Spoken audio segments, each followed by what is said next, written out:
안녕하십니까. 세습 말릴레오 6월 방송 시작하도록 하겠습니다.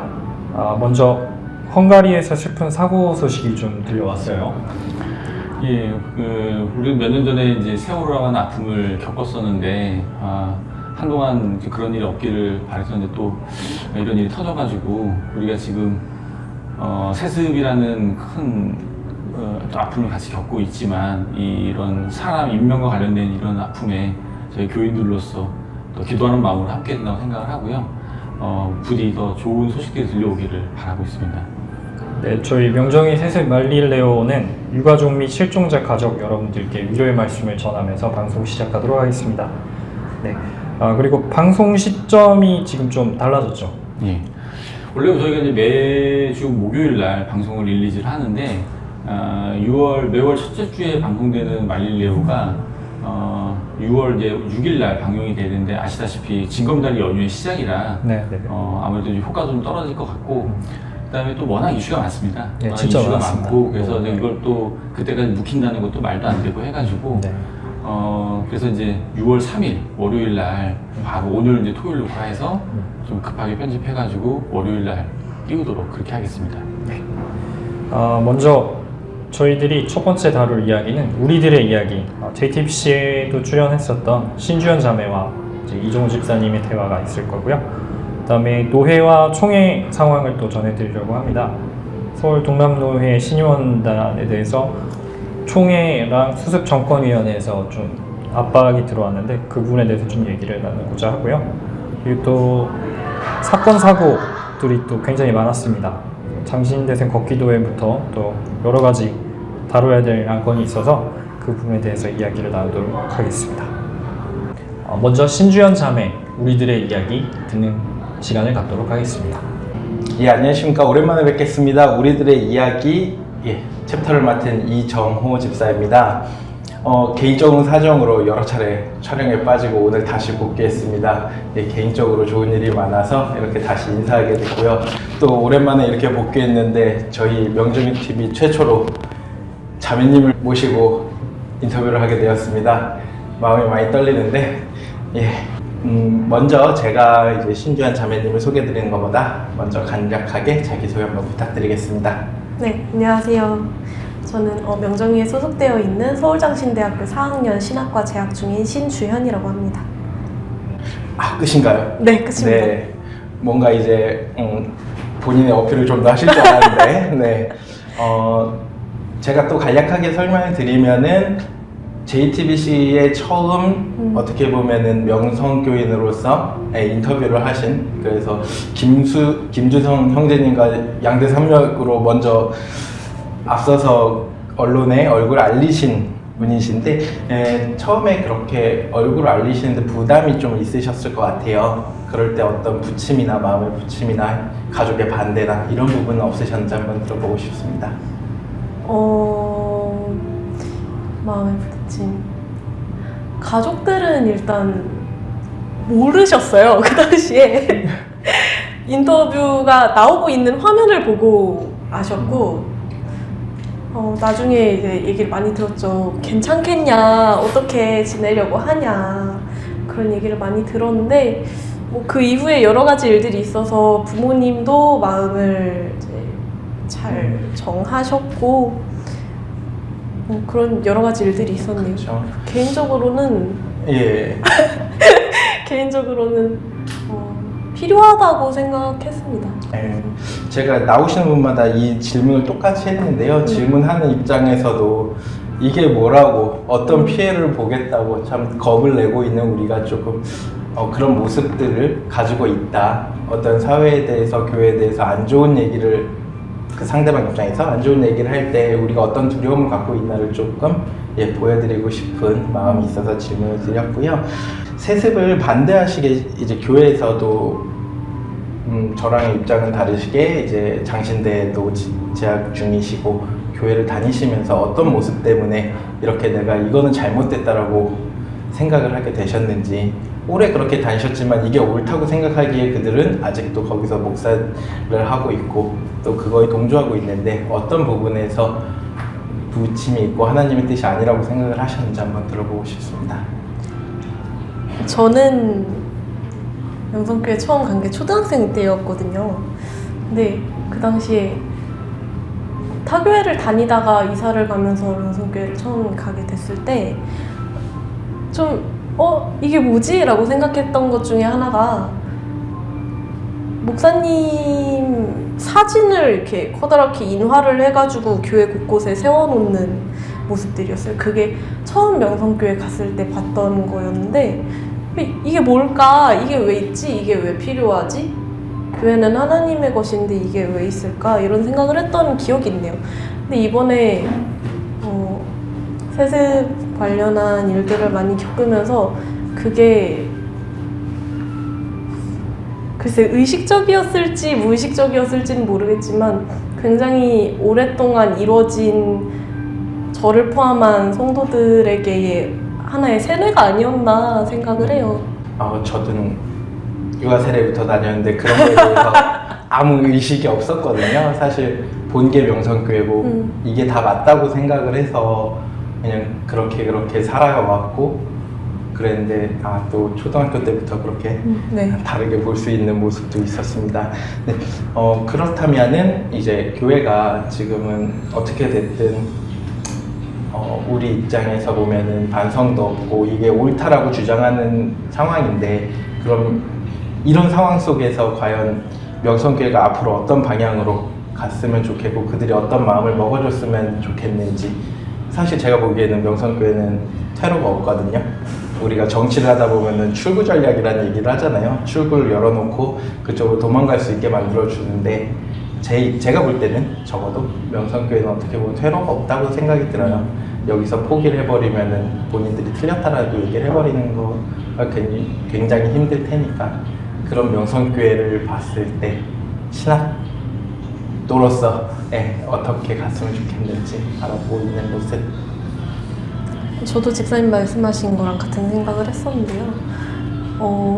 저는 사실 지금도 명성교회 교인으로 남아 있으면서 여러 교회들을 탐방하고 있는 중인데 그래서 교역자님들이랑도 많이 대화를 나눴어요.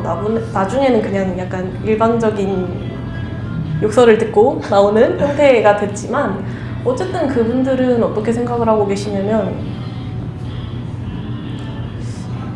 본인들이 틀리지 않은 거예요. 옳은 거죠.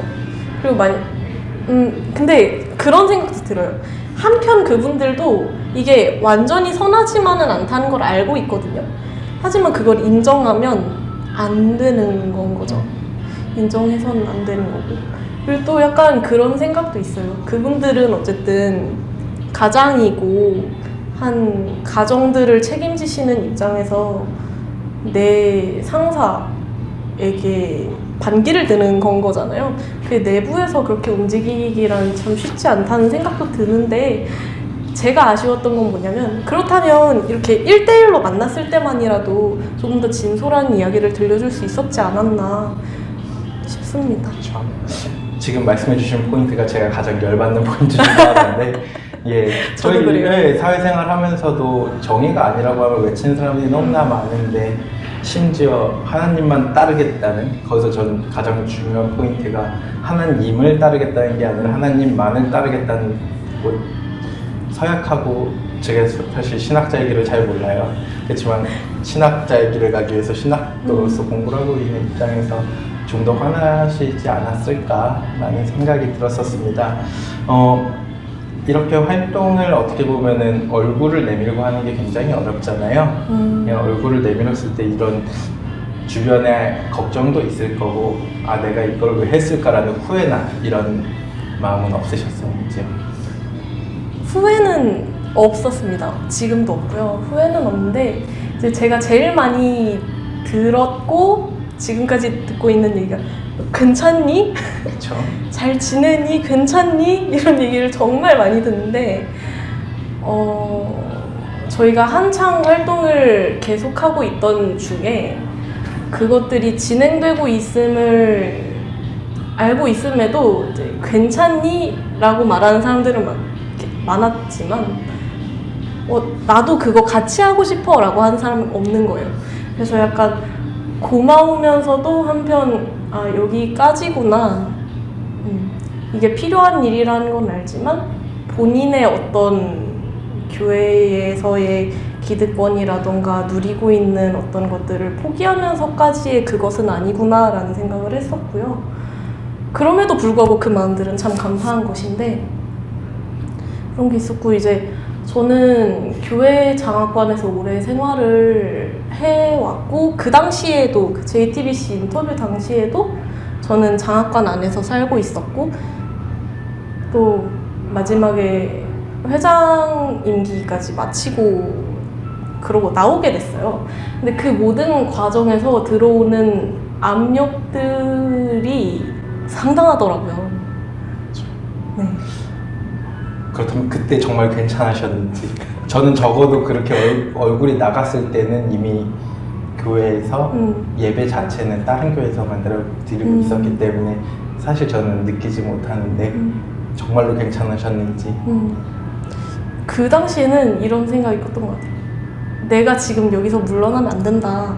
왜냐면 그 당시에는 지금은 뭐 여러 단체들이나 여러 학교들에서 함께 해주시는 분들이 많이 계시고 정말 감사한데 그 당시에는 이렇게 딱 나서서 시작한 그런 게 마땅히 없었어요.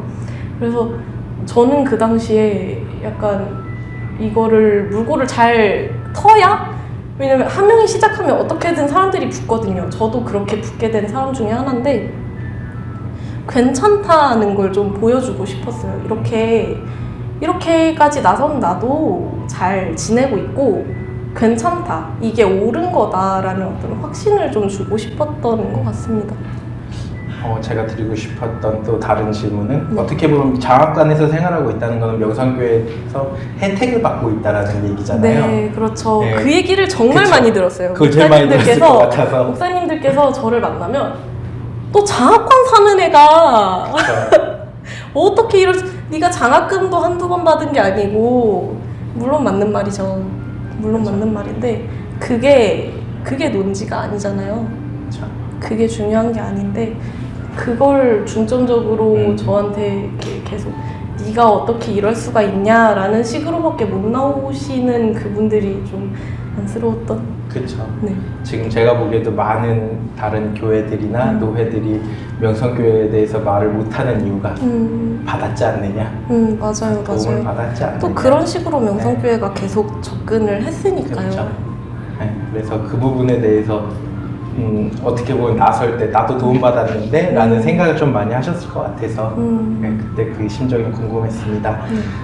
이제 마지막으로 정말로 앞으로 이렇게 해도 괜찮은지 사람들이 걱정을 하는데 아무 근거가 없진 않을 거예요. 어찌됐든 저는 교회랑 상관없이 다른 일을 하면 되는데 어찌됐든 신학도로서 이제 그 길을 가셔야 되는데 정말로 괜찮을 거라는 믿음이 있으신지 정말로 실제로 괜찮은지 예, 여쭙고 싶습니다.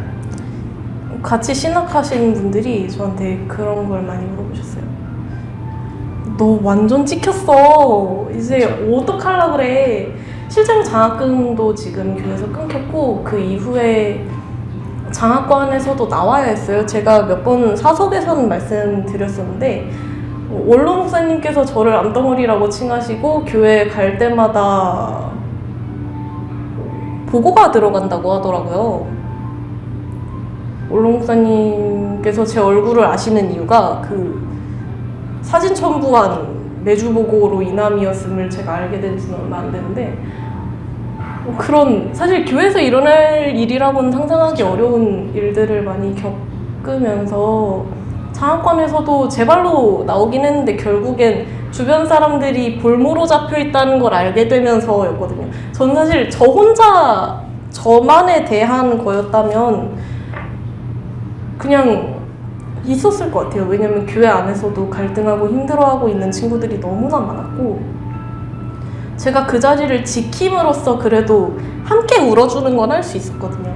근데 그것마저 어떻게 보면 뺏긴 거죠.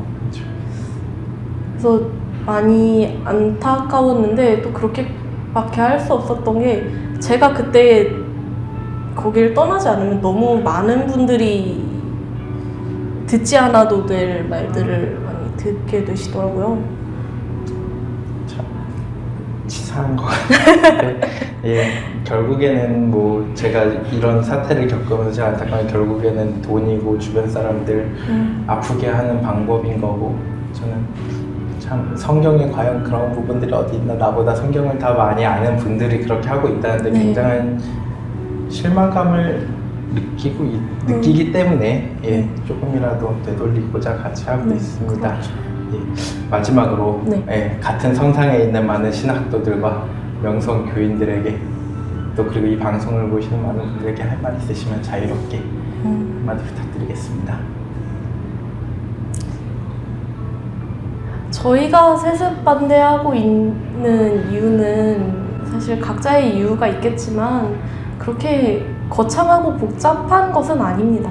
저희는 뭐 개개인이 많이 저도 다 말씀드리진 못했지만 개개인이 많은 상처도 입었고 많은 일들을 겪었어요. 그럼에도 저희가 계속 이 자리를 지키고 상처받음에도 계속 가야겠다고 여기는 것은 교회는 하나님의 것이기 때문입니다. 그것만이 저희가 이 자리에서 계속 싸움을 계속 이어나가고 있는 이유이고요. 또 그 일이 있었던 게 또 종교개혁 500주년이었어요. 이것도 또 어떤 의미가 있지 않을까 그런 생각을 하고 있습니다.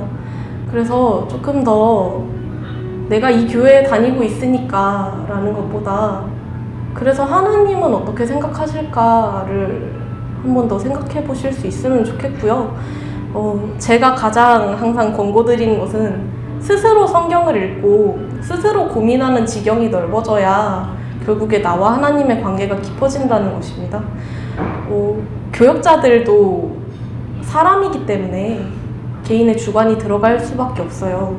설교에서라던가 사역에서 그 범위가 어느 정도까지 되는지 구분할 수 있는 것이 성도의 역할이라고 생각합니다. 예, 네. 감사합니다. 예, 저번에 김주성 형제님과의 말과 또 말씀과 또 우리 신주현 자매님의 말씀을 모두 들어봤을 때 결국에는 모든 거를 어떤 그 목사나 이런 사람들에게 기대하는 것보다 본인이 좀 더 기도하고 성경을 읽고 알아가고자 하는 그런 열심을 내야 한다라는 게 결국에는 또 같은 말인 것 같습니다. 저희 이런 사태로 인해서 상처를 받고 있는 또 명성교회 안에 있건 그 밖으로 나왔건 또 어떤 모습으로든 상처를 받고 있는 많은 사람들이 큰 위로를 받고 또 모든 것이 정상화되는 그날까지 저희가 함께 기도하고 또 이렇게 방송을 이어가도록 하겠습니다. 오늘은 신주현 자매님 만나보고 이야기 나눴습니다. 예, 감사합니다. 감사합니다. 네, 두 번째 이야기 노예와 총회 상황에 대해서 이야기 나누도록 하겠습니다. 먼저 총회에서 서울 동남노예 신임원단에 압박이 있었다라고 하는데 네. 예. 서울 동남노예 신임원회가 신임원의 이제 자격을 갖추고 새로 임원으로서의 업무를 재개하겠다고 선언을 했습니다. 근데 이제 그 수습정권위원회에서 그런 행동이 잘못됐다라고 공문을 보냈거든요. 이제 영상으로 잠깐 보시면 서울 동남노예 수습정권의 이름으로 나왔고요.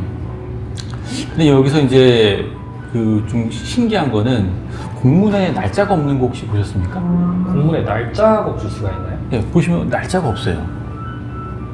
오, 예, 날짜. 제가 내용도 좀 중요해서 쭉 읽어보고 예. 했는데 일단 날짜가 없습니다. 내용은 뭐 별거 없습니다. 그러니까 서울 동남노예 신임원회의 활동은 잘못됐다. 이 총회 임원회와 수습정권위원회의 권고사항, 지시사항을 어겼으니 불법이다라고 이제 주장하는 내용입니다. 네. 근데 이제 그 내용은 잠깐 뒤로 놓고요. 날짜가 없어요, 공문에. 공문에 날짜 없는 건 전 처음 봤습니다. 예, 진짜 너무 이례적이네요. 예, 그래서 제가 요거를 보고서는 조금 다른 각도로 좀 보기 시작을 했는데 총회 임원회 또는 수정권회가 지금 정상인가라는 좀 의심을 좀 갖기 시작을 했어요. 네. 되게 사소한 거죠. 누가 보면은 아마 이렇게 사소한 거 가지고 말꼬리 잡는다고 생각할 수 있을지 모르겠는데 회사에서 이런 사고가 종종 발생을 해요. 네. 그래서 이제 밑에 직원들이 이제 문서를 작성해 오거나 할 때 이런 사소한 실수를 해오면 그 위에 과장 또 그 위에 차장 부장, 임원이 다 이제 결제 과정에서 내용을 보기보단 이런 형식이나 이런 것들을 다 체크해가지고 외부로 나갔을 때 이런 일이 없도록 다 체크를 하거든요. 네. 그래서 결과적으로는 대외적으로 봤을 때 이제 그런 사고가 안 나는 겁니다. 내부에서는 비일비재하게 발생해요. 그런 사소한 일들은. 공문이라 그러면 특히 이제 이번 건에 대한 공문이라고 하면 사실 되게 의미하는 바가 커요. 그러니까 서울 동남노회가 지금 점점 어려운 상황으로 가고 있는데 그런 상황에서 서울 동남노회 신임원의 측과 또 구임원의 측, 그 뒤에서 도사리고 있는 명성 세력들, 그다음에 이제 비호한다는 의심을 받고 있는 임원회, 그렇게 이제 약간 그 관계가 좀 꼬여가고 있는데 그런 와중에 이제 경고성으로 보낸 공문이란 말이에요. 근데 이런 검토를 안 했다. 제가 보기에는 이런 말 써도 될지 모르겠지만 저희 회사 표현을 그대로 쓰겠습니다. 개판 5분 전이다 라고 저희는 생각을 합니다. 상당히 저희는 심각하게 보고 있고요. 네. 내용으로도 넘어가서 말씀드리겠습니다. 예. 아까 말씀드린 대로 그 신임원의 활동이 법적 근거가 없다라는 내용에 하고 수습정권위원회가 동남노회 사태를 수습하기 위해서 시작한 것이니 서울 동남노회의 모든 권한은 수습정권위원회가 가지고 있다라는 내용입니다. 근데 여기서 중요한 점이 뭐냐면 공문을 보내면 아까 제가 뭐 날짜 지적했습니다만 그거 잠깐 다시 접어두고요. 공문을 보내면 어떤 근거로 보냈는지가 나와야 되잖아요. 네. 법적 근거에 대한 내용이 한 줄도 없어요. 그냥 서울 동남노회 수습정권위원회가 권위가 있으니 따라와라 라는 그냥 어떻게 보면 협박성이죠. 예, 그런 내용과 설득성 내용만 있고 논리와 근거가 없습니다. 반면 신임원회 측에서 주장하는 근거는 상당히 명확해요. 네네, 그러니까 어떻게- 헌법 정치 제 119조, 헌법 시행 규정 제 86조 제 11항 4항을 근거로 두고 있습니다. 네. 이 내용을 조금 요약해서 말씀드리면 뭐냐면 결정이 나고, 그러니까 서울 동남노회와 관련된 그 임원 선거와 관련된 문제가 결정이 나면 그 이후로 30일 내에 총회 임원회는 그 총회장은 그 신임원회가 일을 할 수 있도록 그 선언을 해줘야 되고 그거를 안 하면 그 이후로 30일, 총 60일이 지나면 자동적으로 발족을 하게 돼 있습니다. 일을 시작할 수밖에 없게끔 자동상으로 규정이 돼 있거든요. 그러니까 신임원회가 주장하는 거는 법적 근거가 명확합니다. 또한 수습정권위원회는 3월 12일부로 자동 해체할 수밖에 없다라는 그 근거도 헌법 시행규정 제33조 11항으로 근거를 대고 있어요. 이게 뭐냐면 서울 동남노회 신임원회가 출범했던 그 선거에 대해서 그 구임원회 측 그 남목사가 그 소를 제기한 거를 취하한 날이거든요. 그 취하한 걸로 인해 가지고 법적 근거가 사라졌기 때문에 네네. 그 이후 그 시점으로 해서 수습정권위원회는 자동 해체라는 네. 거예요. 그게 헌법 시행규정 제33조 11항이라는 거거든요. 그러면 이게 문제가 된다거나 불만이 있으면 거기에 반박하는 근거를 대야 되는 거죠. 그러니까 한쪽은 그렇죠. 한쪽은 법적 근거를 대고 있는데 한쪽은 설득 논리로 가고 있다는 거예요. 그럼 이게 상식적으로 생각해보면 이게 어떤 상황이냐, 뭐 어떤 상황이겠습니까? 법적 근거가 없는 쪽과 있는 쪽의 대결입니다. 그렇죠. 또는 법적 근거는 없지만 힘이 있는 쪽이 되겠죠. 아, 네. 한쪽은 힘이 약할 수밖에 없는 쪽이고 법은 많이 평등하라고 있는 거죠. 그러니까 구체적으로는 약자를 보호하기 위해서 있는 거지 않습니까? 총회 임원회가 좀 냉정한 판단을 해야 된다고 생각을 합니다. 네, 맞습니다. 네, 그러면은 그동안의 총회에서 많은 문제들이 있었을 텐데 이번 사태와 관련해서 봤을 때 이번 총회 문제점에 대해서 혹시 말씀해 주시면. 그러니까 이제 저도 좀 곰곰이 생각을 해봤는데 제가 물론 총회와 노회에 관심을 가진 지 오래된 사람은 아닙니다. 네, 저도 대웅 마찬가지입니다. 형도도 마찬가지겠죠. 네, 저도 마찬가지. 근데 이제 뉴스나 이런 걸 잘 뒤져보면 총회 임원회가 노회 문제에 이렇게 깊이 관여해서 대립하는 양상이 우리 통합교단 측에서 있었을까요? 있었을 겁니다. 있긴 있어요. 근데 약간 그 컬러가 좀 다르다는 느낌이 좀 들더라고요. 그래서 네, 제가 네. 좀 고민을 좀 해보고 찾아봤는데 네. 일단 가장 중요한 점이 뭐냐면 103회기 총회, 작년 9월에 있었던 103회기 총회에서 총대들의 의견은 확실하게 의견이 모아졌거든요. 예, 예. 근데 그런 총대들의 의견이 묵살되는 가운데 총회 임원회가 노회와 대립한 상황은 제가 보기엔 최초입니다. 예. 이게 되게 중요한 좀 다른 국면으로 봐야 되고요. 근데 이런 상황이 되면 사실 어떻게든 반대로 얘기하면 무슨 상황이 되냐면 대체로 상위 기관과 하위 기관이 대립을 하게 되면 100% 상위 기관이 이깁니다. 네. 힘이 있기 때문에. 힘과 권위가 있고 모든 게 다 있기 때문에 상위가 이겨요. 근데 그거보다 더 상위라고 할 수 있는 총대들의 의견을 무시한 총회 임원회가 그런 행동을 할 경우에는 시간에 쫓기는 게 누구냐를 잘 생각해 보면 총회 임원회가 시간에 쫓기고 있다는 얘기입니다. 104회기 총회가 다가오고 있다는 게 다른 점인 거죠.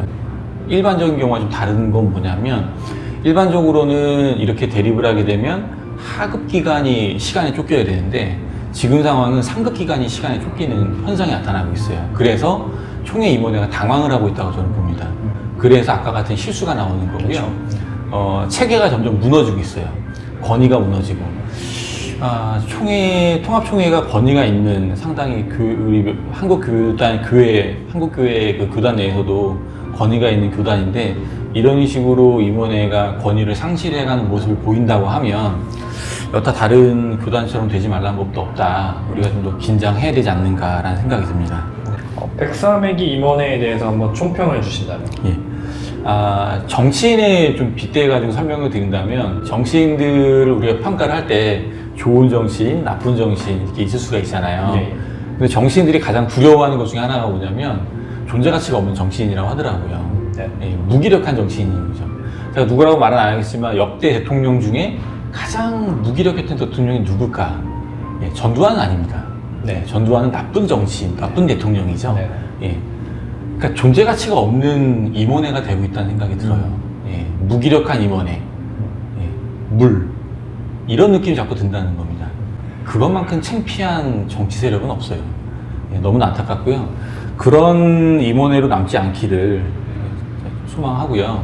시간이 얼마 안 남은 것 같아도 아직은 그래도 몇 개월 더 있으니까 빨리 정신 차려서 제대로 된 임원회로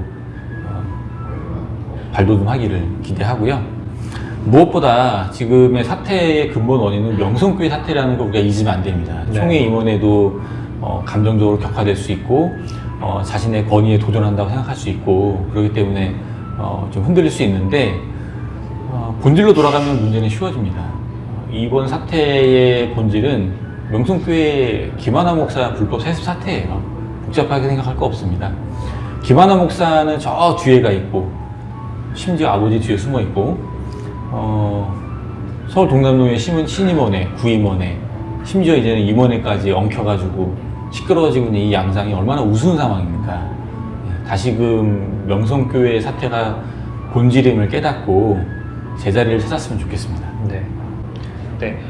사건 사고에 대해서 나눌 시간을 가지도록 하겠습니다. 먼저 장신대생 걷기도회가 있었습니다. 예, 저도 지금까지 봤던 것 중에 가장 감동적이고 가장 뿌듯한 시간이었는데요.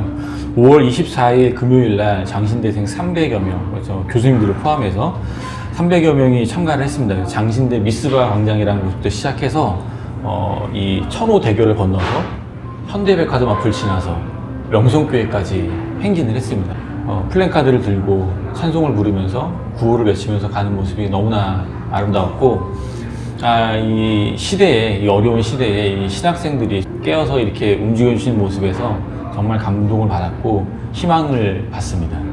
저 같은 경우에는 이제 장신대생이다 보니까 그때 참 참석을 하셨죠. 지금 이 티가 이제 그때 이 티가 그때 같이 입었던 단체 티인가요? 네, 단체 이 티를 입고 이제 행진을 했는데 당시에 그 교수님들께서 먼저 앞장서서 이렇게 참여를 해주시는 덕분에 생각보다 더 많은 인원들이 같이 하게 되는 결과가 또 나왔던 것 같고요. 그리고 구호를 외치고 날씨도 굉장히 뜨거운 상황이었는데 그거보다 더 뜨거운 교회를 향한 마음으로 장신대생들, 학부 그리고 대학원 다니는 모든 분들께서 굉장히 뜨거운 열정으로 참여를 했던 것 같습니다. 그리고 명성교회 입장에서도 상당히 좀 깜짝 놀랐을 것 같은 게 명성교회에서 뭐 건물을 올리거나 했을 때 시위가 없지 않았던 걸로 제가 알고 있는데 한 300명 정도가 이렇게 와서 앞에서 세습 철회를 외치는 이런 광경은 명성교 입장에서는 굉장한 부담이 되지 않았을까? 충격이었죠. 네. 그러니까 일반 이단들이 오거나 일반 시민들이 와서 시위하는 게 아니라 네. 장신대생들이 온 거거든요. 그러니까 이 사태가 본질적으로 얼마나 뒤틀려 있는지를 볼 수 있는 사건이기 때문에 명성교회가 받은 충격은 대단했을 겁니다. 네. 그날 힘들지 않았습니까? 굉장히 날씨가 뜨거웠어가지고 목 이쪽에 보면 아직도 좀 탄 흔적이 좀 있을 거예요. 그래서 와이프가 집에서 보고 굉장히 좀 놀라기도 하고 그랬고 미세먼지 하필 또 그때 나쁨이었습니다. 굉장히 좀 더워서 또 이제 마스크를 쓰기도 좀 힘든 상황이었기 때문에 근데 오히려 그 때문에 더 멋진 시위가 아니었나. 기억에 남을 네. 겁니다. 아마 그 젊은 시절에 그 뜨거운 땡볕과 먼지 속에서 그 오랜 시간을 걸어서 자신의 의사를 표출했다는 그 사실은 평생 기억으로 간직이 될 거고요. 네. 살다 보면 불의와 타협을 해야 되는지 말아야 되는지 결정해야 될 순간이 몇 번 오거든요. 그때 떠올리게 될 겁니다. 다음 소식으로는 대한예수교 장로회 통합 산하 7개 신학교 594명이 세습반대 공동성명을 발표했습니다. 예, 이거 짧게 말씀드리겠습니다. 네. 그 성명서는 계속 나오고 있었어요. 나오고 있었는데 이제 사태가 이제 2년 차로 접어들면서 많이 성명서도 줄어들고 하는 상황이었죠. 그럼에도 불구하고 통합 측에 소속되어 있는 전국의 7개 신학교에서 신학도들이 다시 한번 그 600명에 육박하는 594명 육박하는 그 숫자가 그 연대 서명을 해서 성명서를 발표했다는 건 상당한 의미가 있다고 생각을 합니다. 학교로는 대전신대, 부산장신대, 서울장신대, 영남신학대, 장로회 신학대, 한일장신대, 호남신학대. 학교 이름만 놓고 보면 진짜 전국 영호남 가릴 거 없이 네. 남부와 중부, 경기도권 다 해서 전국의 학생들이 다 참여를 했다는 거거든요. 그러니까 이 사태가 이 명일동에 국한된, 강동구에 국한된 문제가 아니라 정말 이 전국적으로 대한민국 전체 한국 교계에 아직까지 영향을 주고 있는 사건이라고 생각을 하고요. 진짜 참여해주신 모든 그 신학생들께 다시 한번 그 경의와 감사의 마음을 드립니다. 네, 저도 감사의 말씀 드리도록 하겠습니다. 네. 그 다음 소식으로는 예정현이 장로회 신학대학교에서 기자회견을 한 일이 있었습니다. 예.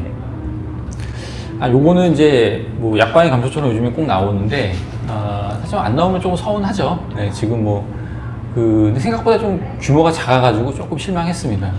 뭐 기왕이면 제대로 좀 갖추고 나오셔야 되는데 보니까 따라온 명성교회 장로들도 좀 쭈뼛쭈뼛하고 말도 잘 못하고 그러고 있던데 나이 드신 분들이 더운 날씨에 참 고생 많이 하신다, 기껏 하신다는 게 참석한 신학생들 겁박이나 하고 있고 참 안타깝습니다. 하지만 우리가 헷갈리면 안 된다고 생각하는 건 뭐냐면 이분들이 한국교회를 대표하는 모습은 아니다. 네, 이분들이 그 소수의 어디나 소수의 구중물에 있는 거니까 이분들로 인해서 우리가 조금 그 스크래칭 갈 수 있지만 그렇다 그래서 한국교회가 이런 사람들로 대표되는 것처럼 우리가 너무 또 좌절해서도 안 되겠다라고 생각이 들고요. 한국교회를 대표하는 모습은 그 행진을 했던 300명의 신학도들이라고 저희는 오히려 생각을 하고 계속 그 전진해 나가고 있다라고 생각을 합니다. 어쨌든 예정현의 그 장신대 기자회견은 계속해서 명성교회의 세습을 옹호하는 내용입니다. 예. 왜 그러시는지 모르겠지만 하여간 계속 그러고 있는데 계속 주장은 하실 수 있는 거니까 지켜보도록 하겠습니다.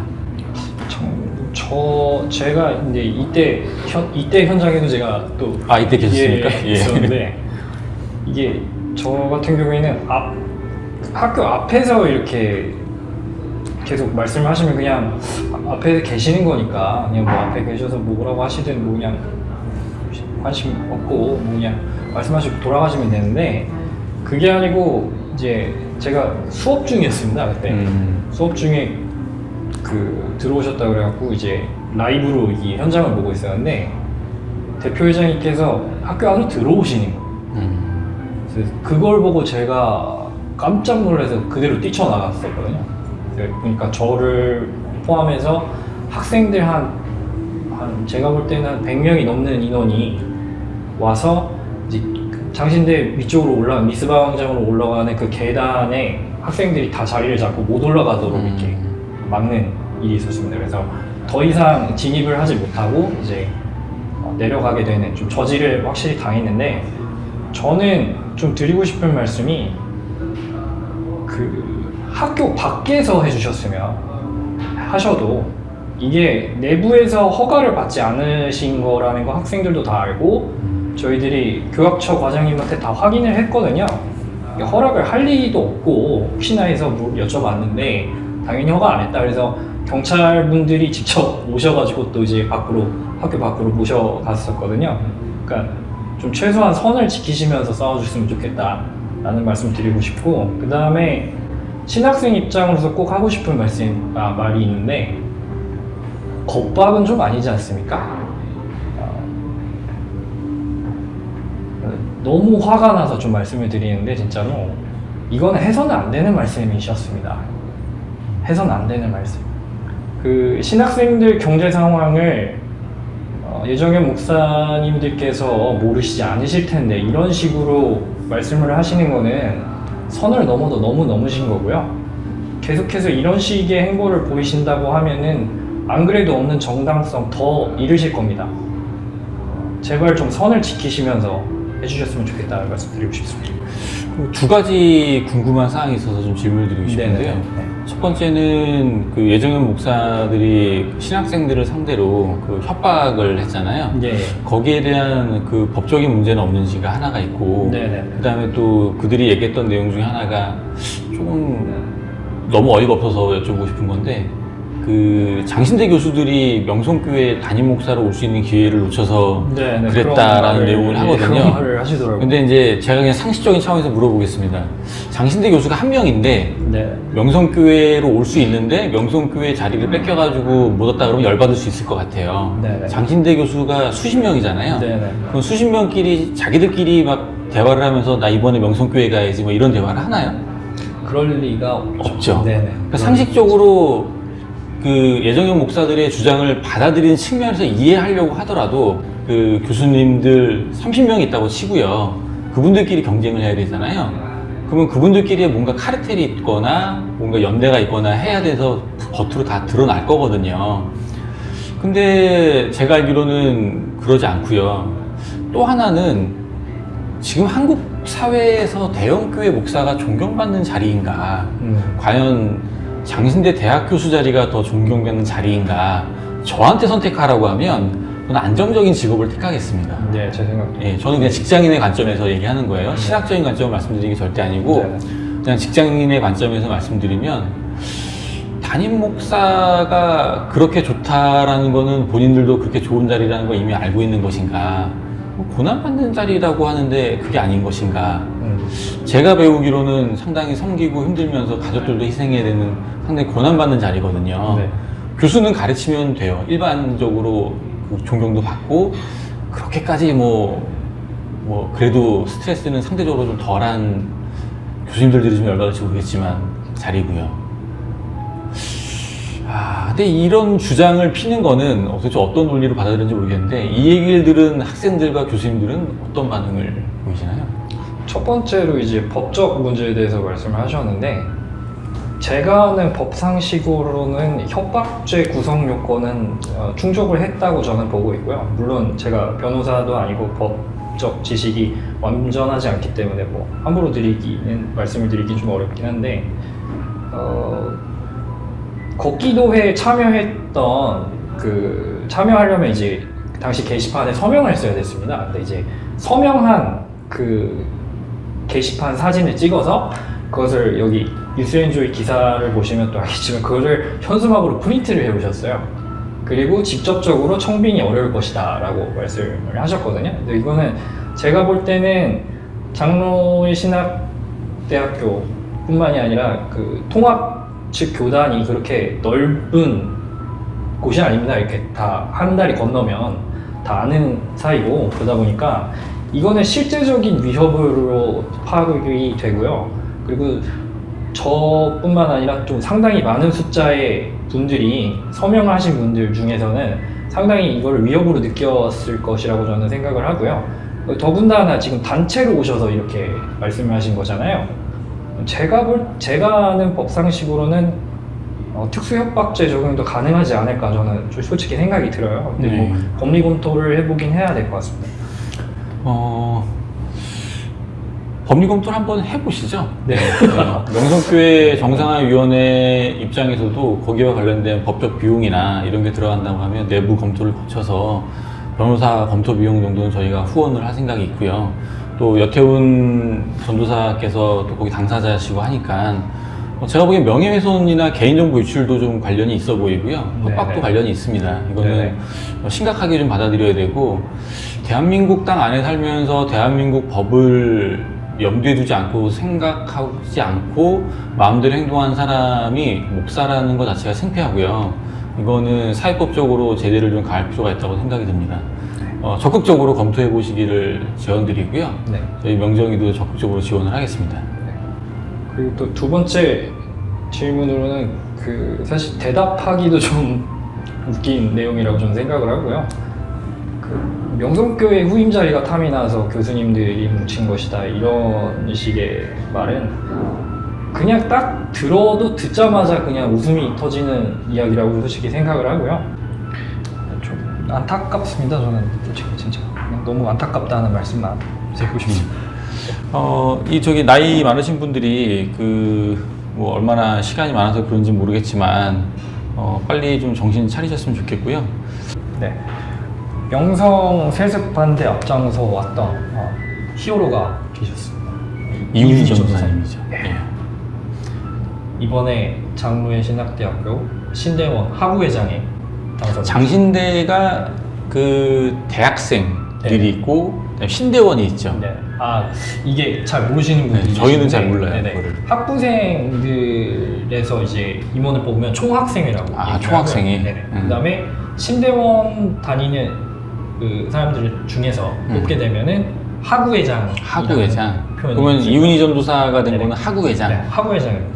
이훈희 전도사님 하면은 저한테는 개인적으로 상당히 의미가 있는 분인데 네.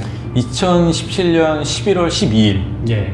명성교회 김하나 목사가 불법으로 위임식을 하던 날이었습니다. 네. 그때 이제 저는 어디 있었냐면 이게 진짜 세습을 하는구나 라고 하는 그런 자괴감에 빠져가지고 집에는 있지 않았고 추리닝 바람에 네. 그냥 집에 있다가 도저히 집에는 못 있고 그래가지고 그냥 대학부 같이 나왔던 선후배들이랑 같이 교회 인근 카페에서 공차 거기서 노가리 까고 있었어요. 네. 그래서 노닥거리면서 잡담하면서 그냥 히히덕거리고 있었습니다. 뭐 우리 교회가 그렇지 그러면서 뭐 히히덕거리면서 뭐 옛날에 김하나 선배가 이랬는데 저랬는데 그러면서 막 그런저런 얘기하고 막 그랬었어요. 근데 갑자기 기사가 하나 딱 뜨더라고요. 누가 이렇게 막 끌려가. 네. 근데 사진만 그때 나갔었어요. 끌려가고 막 그때 카톡이 날라오고 난리가 아니었습니다. 카톡으로 누구누구 끌려 나갔대 소리 질렀대 막 그런 거. 그때까지만 해도 되게 히히덕거리는 분위기였어요. 그러고서는 이제 다다음날 돼서 이제 뉴스엔조이나 이런 데 기사, 그다음에 영상들 뜨는 걸 봤는데 개인적으로 정말 많은 반성을 했습니다. 충격을 많이 받았고 내가 명성교회 28년 다녔다는 나도 그냥 이렇게 그냥 포기하고 자괴감에 빠져가지고 그냥 선후배들이랑 그냥 시간 보내고 있었는데 명성교회 교인도 아니었던 사람이 이렇게 교회에 와가지고 불법 반대를 외치다가 이렇게 물리적인 폭력을 당하고 끌려나가고 했구나 라고 하는 걸 보고 정말 큰 반성을 했었어요. 네. 그래서 그 이후로 여러 이제 활동에 참여하게 되고 하면서 여기까지 이르게 됐고 그 사건이 지금 우리 명정에 참여하고 있는 많은 사람들한테도 어떤 심리적 동기가 되지 않았을까. 굉장한 영감을 줬고 이훈희 전도사의 행동 하나가 정말 사그러져가는 불씨 하나를 살렸다고 해야 되나요? 네. 상당히 의미가 있었습니다. 그래서 상당히 참 한국 교회사의 길이 남을 장면이 아니었나 네. 그런 인물이 아니었나라고 생각이 들고요. 그런 사람을 하구회장으로 뽑은 장신대가 그게 어떤 의미를 갖는지도 우리가 꼭 생각을 해야겠다. 그런 사람인 걸 다 알잖아요. 네. 근데 그런 사람을 그 당선인으로 뽑았다라고 하는 거는 최소한 장신대만큼은 명성교회 세습 사태에 대해서 어떤 태도를 취하고 있는지가 명확하게 드러나고 있다라고 네. 보고 있습니다. 제 생각으로도 이윤희 전도사님께서 그때 외쳤던 그 모습은 한국교회사에 적힐 거라고 저는 생각하고 있습니다. 네, 마무리를 좀 지으려고 하는데요. 총회 재판국 모임이 있다고 하는. 예. 오늘 방송이 나가고 내일이죠. 그러니까 그 6월 4일 화요일 오전 11시에 총회 재판국 모임이 있습니다. 그동안도 별 의미 없는 시간 끌기만 계속 해왔는데 걱정은 됩니다. 아마 6월 4일에도 특별한 그 결론을 내지 못할 가능성이 상당히 높긴 한데 그렇지만 우리 계속 관심을 갖고 지켜봐야 된다고 생각을 하고요. 다음 말릴레오 때는 뭔가 의미 있는 뉴스가 전달됐으면 좋겠습니다. 6월 4일 오전 11시입니다. 관심 가져주시기 바랍니다. 네, 6월 4일 화요일 오전 11시에 총회 재판국 모임이 있습니다. 관심 있게 지켜봐 주셨으면 좋겠습니다. 많은 사건과 이런 이슈들이 있는데 지금 점점 좀 고조되는 분위기로 가고 있습니다. 그리고 이 고조되는 분위기는 클라이막스가 언제냐면 9월 초까지예요. 총회가 있는 때까지입니다. 네, 올해 총회는 또 서울 영락교에서 하니까 수도권에 있죠. 예, 수도권에 있으니까 작년보다 더 뜨거울 거고요. 명성교회에 평일에 300명이 몰려가는데 서울에는 영락교회에서 총회를 하는데 과연 몇 명이 몰려갈까요? 네, 기대가 됩니다. 어른들 긴장 좀 하십시오. 네. 젊은 후배들이 정말 눈 부릅뜨고 쳐다보고 있습니다. 예. 긴장들 하십시오. 정신 차리시고 예, 어떻게 사는 게 이 짧은 인생 하나님 나라 가기 전에 인생에서 어떻게 살아가는 건지 잘 생각하셨으면 좋겠습니다. 예. 이윤희 전도사님, 하구회장 당선 진심으로 축하드리고요. 앞으로 세습반대에서 더 확실한 모습을 보여주실 것을 저는 기대하고 있습니다. 앞으로의 행보를 응원하도록 하겠습니다. 네, 이것으로 세습 말릴레오 오늘 방송을 마치도록 하겠습니다. 지켜봐 주신 여러분께 감사 말씀드립니다. 감사합니다.